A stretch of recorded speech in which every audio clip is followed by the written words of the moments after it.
Welcome to my story time by mybooksummary.com. Get ready for quick wisdom of countless stories and explore. Once upon a time, in a tiny, crooked house that looked like it might fall over if the wind blew too hard, lived a boy named Charlie Bucket. Now, Charlie wasn't just any boy. He was kind, humble, and unfortunately very, very poor. He lived with his parents and 4 grandparents, all of whom were so old and frail that they hadn't gotten out of bed in years. The house was always cold, the food was always scarce, and every night, Charlie went to bed with a rumbling stomach. But there was one thing that made his heart race with excitement: chocolate. Not just any chocolate, but Willy Wonka's chocolate. The smell of it, the thought of it, even just looking at it from the store window made him dream. Yet, chocolate was a luxury the Bucket family could barely afford. Once a year, on his birthday, Charlie received a single bar of chocolate, which he made last for weeks, nibbling tiny pieces at a time. Little did he know, his love for chocolate was about to lead him on the adventure of a lifetime. The golden ticket frenzy that turned the world upside down. One day, the world woke up to a piece of news so astonishing, so thrilling, and so downright bonkers that people nearly lost their minds. Willy Wonka, the greatest chocolatier in history, had announced that he would be opening the doors to his mysterious factory, but only to 5 lucky children.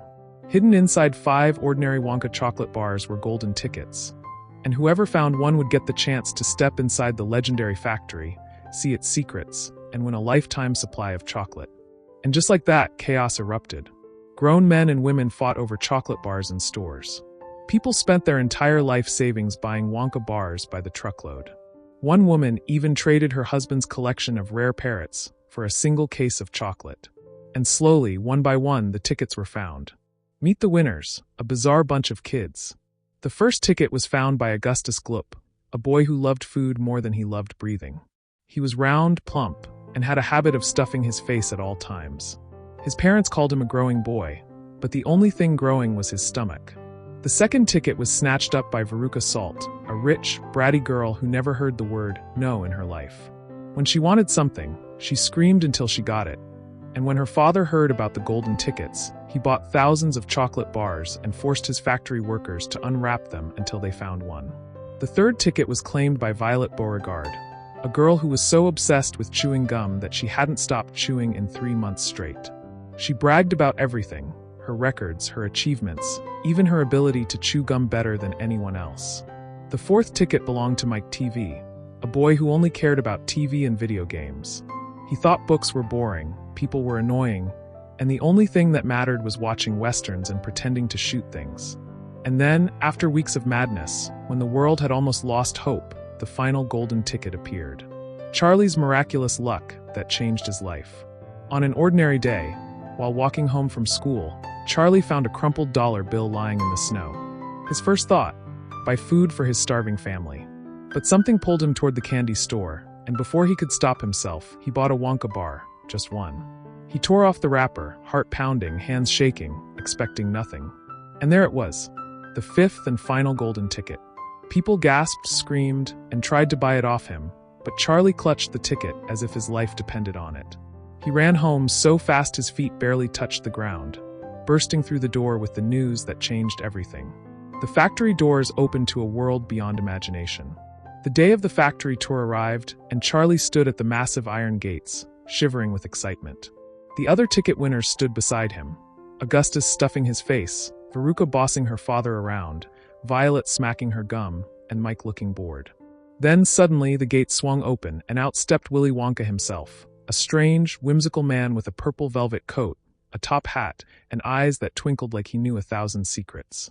He greeted them with a mischievous smile, then led them inside the most magical place in the world. They walked into a room made entirely of candy. There was a chocolate river flowing through the middle, edible candy trees, and even blades of grass that tasted like mint. It was paradise, but there was one very important rule. Please do not touch or eat anything without permission. Now, do you think any of the kids followed the rule? Of course not. The kids get what they deserve, one by one. The first to go was Augustus Gloop. The second he saw the chocolate river, he dove in face first and started drinking straight from it. One misstep and splash, he fell right in.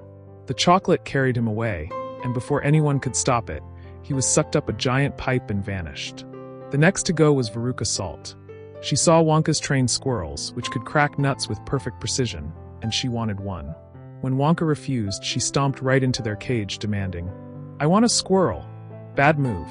The squirrels attacked, determined she was a bad nut, and tossed her down the garbage chute. Then came Violet Beauregard. She found a new experimental gum that promised to be a 3-course meal in one stick. Ignoring Wonka's warnings, she chewed it anyway. Suddenly, her skin turned blue, and before anyone could stop it, she swelled up into a giant blueberry and had to be rolled away. Finally, Mike TV, obsessed with technology, jumped into Wonka's TV chocolate experiment and ended up shrinking himself to the size of a peanut. One by one, the children disappeared, until only Charlie was left standing.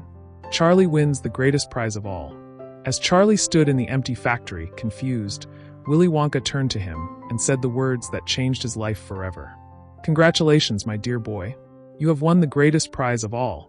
It turned out the entire tour was a secret test, a way for Wonka to find a child worthy of inheriting his entire chocolate factory. And the winner? Charlie. He was the only one who had stayed kind, humble, and honest. Unlike the other children, who had been greedy, spoiled, or selfish, Charlie had proven that he had a good heart. And so, Willy Wonka handed him the keys to the factory. Charlie and Grandpa Joe climbed into the great glass elevator, which shot up into the sky, soaring over the city. As they looked down, Wonka turned to Charlie and smiled. "The factory is yours now, Charlie, and you and your family will never be poor again." Final thoughts, the sweetest lesson of all. At its heart, Charlie and the Chocolate Factory isn't just a story about chocolate. It's a story about character. Augustus, Veruca, Violet, and Mike got what they deserved. Not because of bad luck, but because of their own choices. But Charlie? He stayed kind, grateful, and humble. And in the end, that's what truly mattered. And that, dear reader, is the sweetest ending of all. Stay tuned for more enlightening content. Head over to www.mybooksummary.com. Don't forget to subscribe and share the magic with friends. And let's grow together through the power of books and interesting stories.